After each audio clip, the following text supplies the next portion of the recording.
Hi, welcome back. Did you miss this face in motion? I sure did. Today we'll be talking about perfect imperfections or perfectly flawed.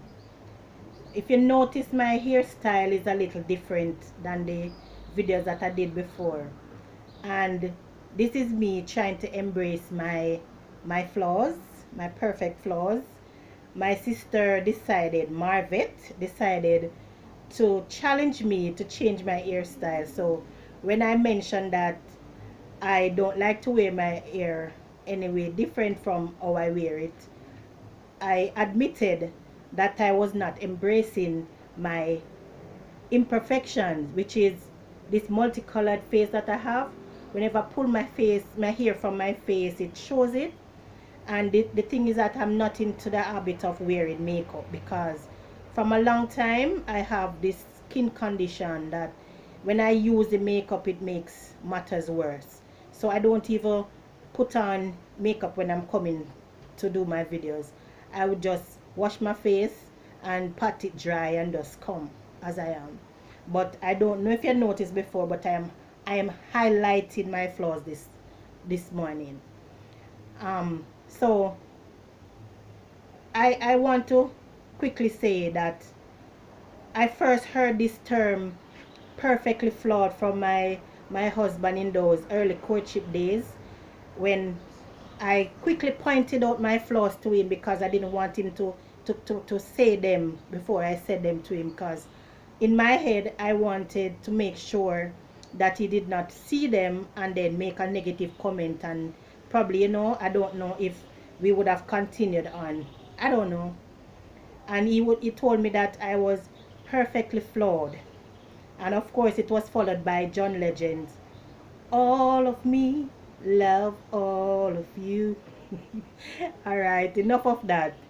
I am still learning to accept my physical perfect physical flaws, and I hope I can convince somebody today to do the same. Now this video is not only for females, because I know that there are a lot of males now that are being compared to other persons in their family, in the workplace, and in the society, and they feel like they're less than a man because they can't live up to the expectations. But I want to mostly focus on females, obviously because I'm a female. Alright, so I have a story to tell. This is a true story. Many of you may not believe it, but back in the day, I was a beauty queen. At the time when they asked me to enter this contest, I thought I was slim and trim, but apparently I had on too much weight to enter the contest. So I went on a project to lose some weight, and of course I found a pill. I can't even remember the name of the pill, but I took that pill, and in a quick time I lost enough weight to enter the contest. Of course I went on the contest, and for a while I was the center of attraction. Everybody was Miss Gola and everything. And then all of a sudden life happened, and more attention were being now on these girls with, or ladies with, a little meat on the body. So of course slim was not the trend anymore, and of course I wanted to go with the trend. So a couple of friends and myself, we found another pill now to put on back the weight. So we went on another mission to put on weight, and of course we were happy again. But what the sellers of these products, both the slimming one and the fattening one, didn't tell us that later on in life we would have side effects, both physical or medical and psychological effects in the future. So to cut a rather long story short, today I'm still here dealing with the effects of these fattening and then these slimming pills, because I used to compare myself with others, and because I wanted to go along with what society wanted. Till a point I even stopped trying to lose weight because nothing was working. I had to work hard to get out of that hole that I was buried in, and accept myself for who I am. And now my flaws are perfect. But obviously I'm not there yet, because as I said before, I don't like wearing my hair away from my face. I like to frame my face to kind of hide some of it. But I'm getting there, and I'm here today to tell somebody to accept your your perfect imperfections. Accept your perfect flaws, because it's what God gave to you. Or even if it's something that, a scar or something that you acquired in your life, just know that there's a story and there's a testimony behind your flaw. Alright, so someone once said, you're always with yourself, so might as well you enjoy the company. It's not always easy to adapt to a certain situation, or adapt to yourself being a certain way, especially if it causes you stress. But it is also difficult to accept that you should only present yourself as how society wants to see you. Like, they dictate how you think, how you feel, how you look. Although it is always good to desire self-improvement, another thing that you could do is to focus less on what you consider as flaws, and pay more attention to your positive qualities, and not necessarily your physical qualities, but to focus more on being the best person you can be, being the best person to yourself, to the people around you, and also to help others in their journey in self-development. Concentrating on your flaws obviously can only lead to negative results, while maintaining positive focus can make it a lot easier for you to use your talents, to push yourself forward. In other words, positive focus allows you to see opportunities rather than obstacles. Affirm yourself.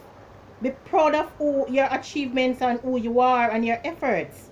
And also be grateful for the lessons you learned from failures, and just be proud. When you try again, when you fail and try again, be proud of yourself. So rather than hide your flaws and stress about them, embrace them. I'm talking to myself too. Embrace them and be unapologetic about them. Do this enough that embracing them becomes a habit. Close your eyes to what other people might say about you. Close your eyes to what society wants you to think or feel or say. If you are dealing with a flaw, if you are dealing with something that you are not able to accept, something that probably just came to your mind that, I need to be slimmer, I need to be fatter, I need to have a more rounder face, I need to have a slimmer face, I need to, anything at all, and you're not accepting it, now it's causing you any amount of depression or stress, here's one way you can approach that. Ask yourself a question. If I was okay with myself, say I accepted myself, what would I say to somebody who came to me and shared with me that he or she is having this issue of not accepting their physical flaws? Would you tell that person to continue being depressed? Think about it. Would you tell that person to continue comparing him or herself with the past or with others? Still giving you a second to think about it, because I don't believe you would. What I believe you would do is to tell the person that he or she is wonderfully made, wonderfully and fearfully made by God, right? And you would probably tell the person that there is beauty in every flaw, as I said before, because behind every scar, behind every way you look, there's a testimony or a story behind it, a story that you can tell others and help them to embrace their imperfections.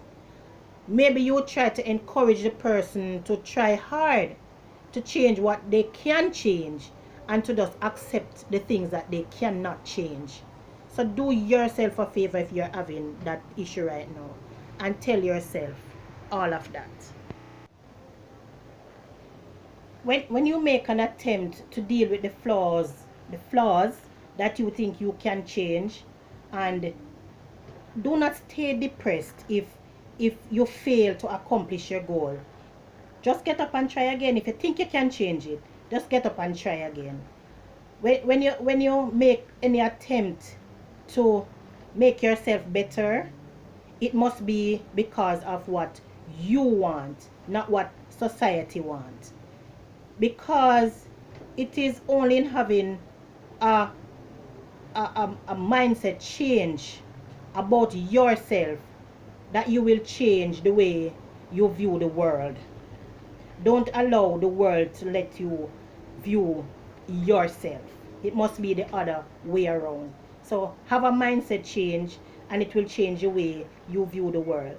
And I will always say this: change the minds, change lives.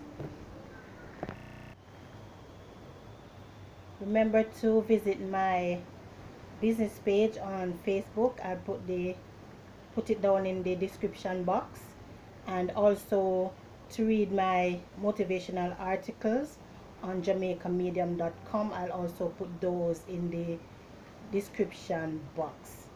And thank you for watching.